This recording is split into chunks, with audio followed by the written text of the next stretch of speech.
بسم اللہ الرحمن الرحیم۔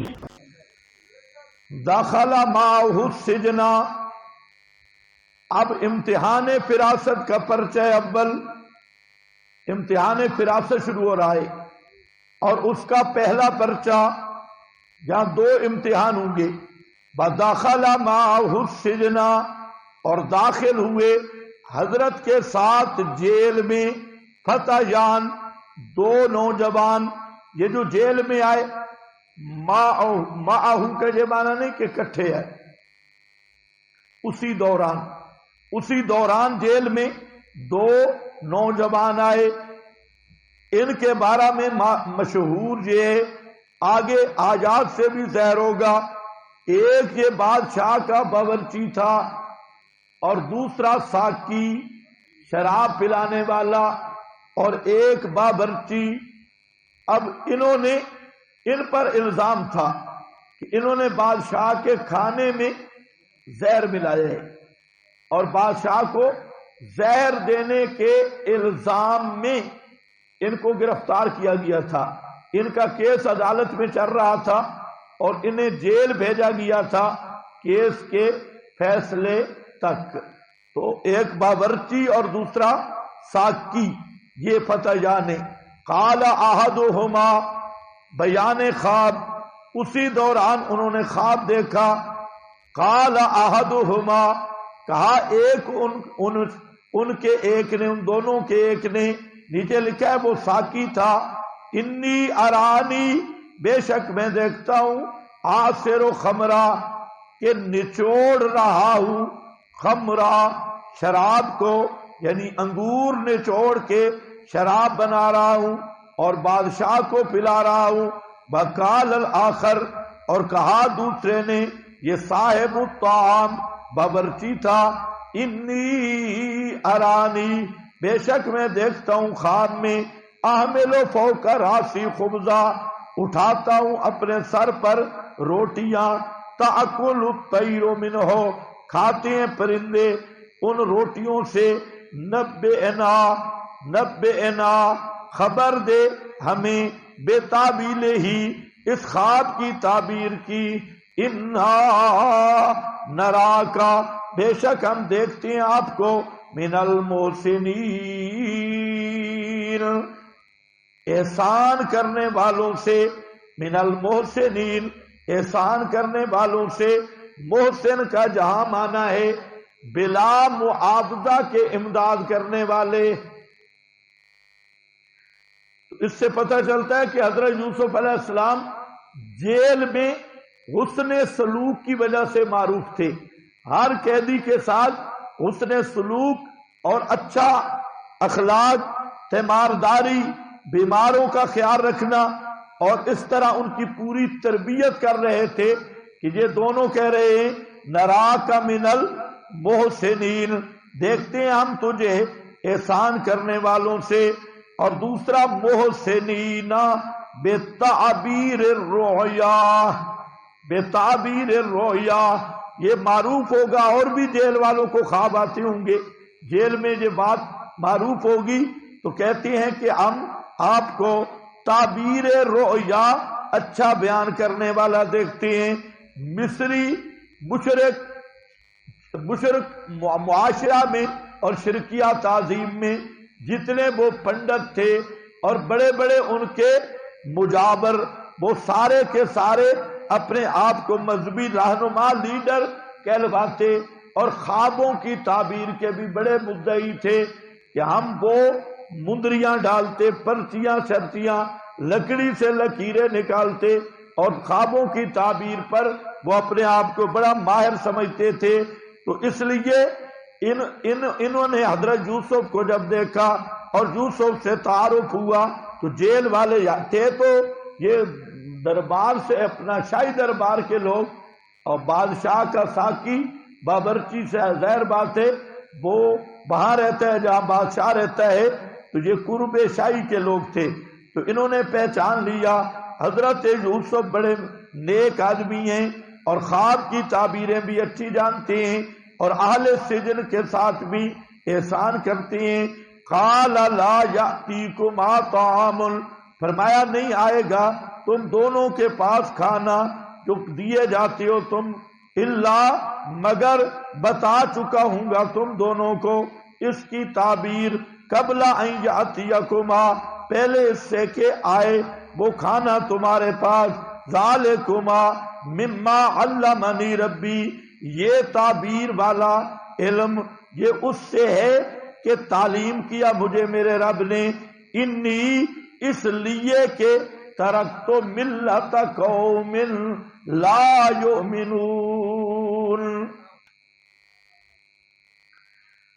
یہ کون سا کھانا مراد ہے؟ جاتی کما طعام ترزقانہ، اس کھانے سے مراد دو قول لکھے مفسرین نے، ایک یہ کہ فی المنام،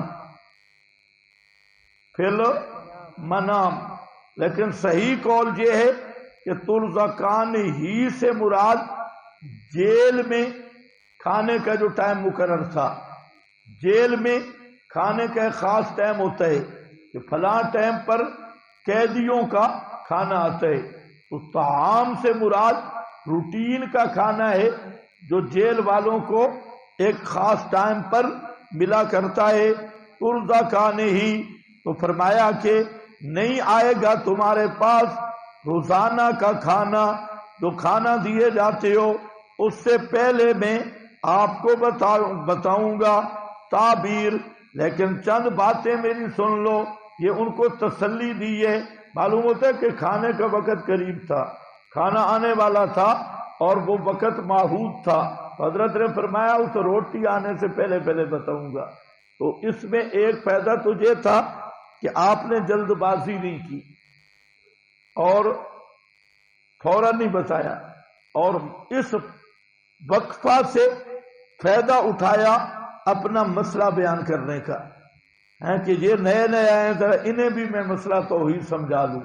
معلوم ہوتا ہے کہ جیل میں بھی نبی کی تڑپ مسئلے کی اشاعت ہوتی، مسئلہ بیان کر رہے ہیں اور ایک غلط فہمی کا ازالہ کیا، ذالکما مما علمنی ربی، یہ جو تعبیر خواب ہے یہ خیال رکھنا یہ تمہارے والے پنڈتوں والی نہیں، جو تمہارے معبد کے بڑے بڑے مجاور بیٹھے ہیں اور بڑے بڑے مذہبی رہنما، وہ جو پرچیاں اور پتریاں ڈال کے ستاروں کے علم کے مدعی ہیں، کاہن اور منجم، میری تعبیر ان والی نہیں، میری تعبیر کیا ہے؟ علمنی ربی، علمنی ربی، سکھلائی مجھے میرے رب نے، یعنی اللہ تعالی کی طرف سے وحی والی تعبیر ہے، اللہ نے مجھے سکھلائی ہے اور یہ وحی کے ذریعے ہوگی۔ مطلب تمہارے منجم اور کائن تو تکے مارتے ہیں اور ظنی تعبیریں دیتے ہیں، جو میں تعبیر دوں گا تعلیم الہی سے ہوگی اور قطعی تعبیر ہوگی، اس میں کوئی ظن نہیں ہوگا۔ ایک دوسرا فرق بیان کر رہے ہیں کہ وہ منجم ہیں، وہ کاہن ہیں، ان کے اکثر تعبیریں جھوٹی ہوتی ہیں، اور میں اللہ کا نبی ہوں اور میری بات وحی والی ہوگی، اس لیے میری تعبیر بالکل سچی ہوگی اور آخری تیر بہدف ہوگی، اس لیے اس سے خطا نہیں ہو سکتی۔ انی، یہ ان سببیہ ہے، اور فرمایا اس مما علمنی ربی کا سبب کیا ہے؟ وہ سبب یہ ہے انی ترکت ملت قوم، ابتدا ہی سے چھوڑ رکھا ہے میں نے مصری قوم کے مذہب کو، میری بچپن بھی مصر میں گزری، لڑکپن بھی، لیکن مصریوں کا مذہب میں نے چھوڑ رکھا ہے۔ کیوں؟ دو نقصیں، ایک تو لا یؤمنون باللہ، نہیں ایمان رکھتے اللہ کے ساتھ، اللہ کے ساتھ یعنی اللہ کی توحید کے ساتھ، وَهُمْ بِالْآخِرَةِ هُمْ کافرون، اور وہ ساتھ آخرت کے وہی انکار کرنے والے ہیں. واتبعت ملت آبائی، واتبعت اور میں نے پیروی کی ہے دین اپنے آبا کی. کون؟ میرے آبا ابراہیم و اسحاق و یعقوب. یہ حوالہ ایک تو دلیل نقلی کے طور پہ دیا اور دوسرا ازالہ وہم ہے. جب فرمایا کہ میں مشرک قوم کی ملت سے الگ ہوں، شروع سے ہی الگ ہوں، اور اس سے ایہام ہوا کہ پھر تو نے اپنا مسئلہ کو نیا بنایا ہے. فرمایا نیا میں نے نہیں بنایا، یہ سارے نبیوں والا مسئلہ ہے. ابراہیم اسحاق بھی یہی مسئلہ بیان کرتے رہے، تو یہ انبیاء والا مسئلہ ہے، میرا اپنا گھڑنتو مسئلہ نہیں ہے، میرا بنایا ہوا نہیں. واتبعت ملت آبائی. بعض لوگ کہتے ہیں دیکھو حضرت ابراہیم نے، حضرت یوسف نے اپنے باپ دادا کا حوالہ دیا یا نہ دیا؟ تو ہم بھی اپنے اکابر کا حوالہ دیتی ہیں، اس سے استنباط کرتی ہیں. تو ہم کہتے ہیں ذرا آگے بھی مر. یہ کون سے آبا ہیں؟ ابراہیم و اسحاق و یعقوب. اگر تو بھی اپنے اکابر کو ان کا ہم پلے سمجھتا ہے تو بالکل کر تقلید، چل ان کے پیچھے. اسی لیے تو تعارف کرایا کہ تیرے جیسے چبل درمیان میں آ جائیں اور وہ کہیں دیکھو جی ملت آبائی، اکابر، مشائخ، بزرگ ہیں. وہ ملت آبائی کے آگے وضاحت کی ہے کہ کوئی اپنے مشوخ نہ لے آنا، اپنے بزرگ شزرگ دین کے مقابلے میں نہ لانا. یہ کون ہے آبائی؟ ابراہیم و اسحاق و یعقوب. حضرت ابراہیم کا نام ہر جگہ مشہور تھا، ہر مذہب اور ملت میں ابراہیم کا نام مشہور تھا، اس لیے کہ ابراہیم نے ضربیں بڑی لگائی ہیں.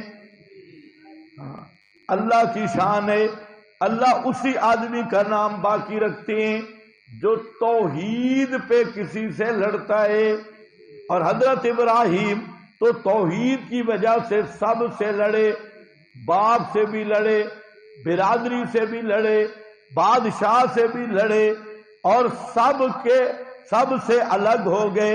اور جو آدمی توحید کی وجہ سے اللہ کے نام پر لڑتا ہے، اللہ اس کے نام کو بلند کر دیتا ہے.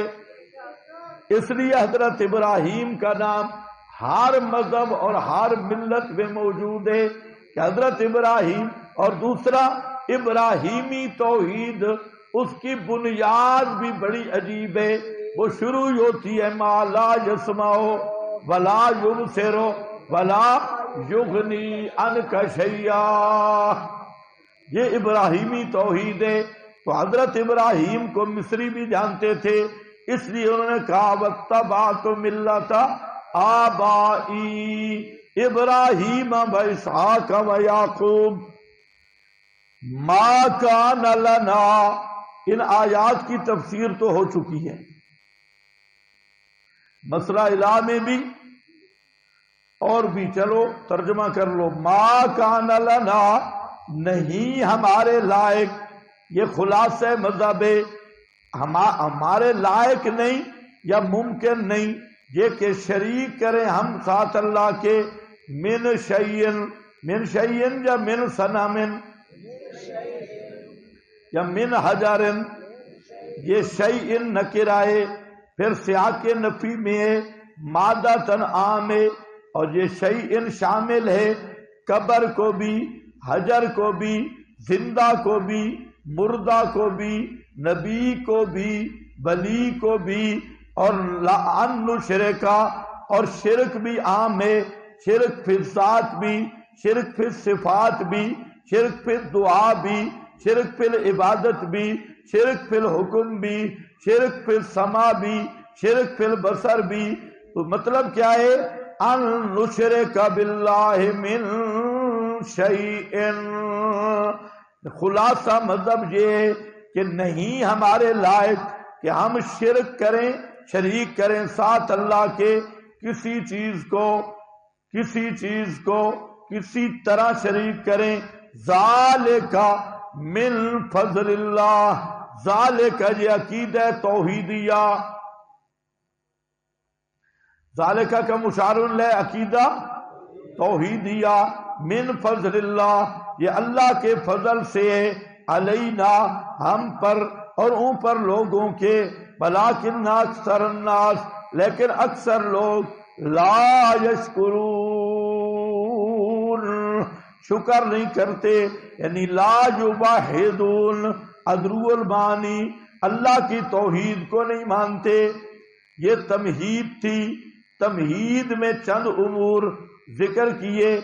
پہلے تو یہ ذکر کیا کہ میں اللہ کا نبی ہوں اور میرا علم ہے علمنی ربی، وہی سے میرا علم حاصل ہوا، اور اس کی وجہ یہ ہے کہ میں نے اہل باطل کا طریق شروع سے نہیں اپنایا. اہل شرک اور اہل باطل کا راستہ میں نے چھوڑ رکھا ہے، اور میں نے اہل حق اور اہل توحید کی راہ اختیار کی ہے. انبیاء کا راستہ اختیار کیا ہے، اور انبیاء کا راستہ ہمارے مذہب کا خلاصہ یہ ہے جو خالص توحید پہ مبنی ہے، اس میں شرک کی آمیزش نہیں ہے، ملاوٹ نہیں ہے، اور کسی قسم کا شرک نہیں، کسی چیز کی شرکت نہیں.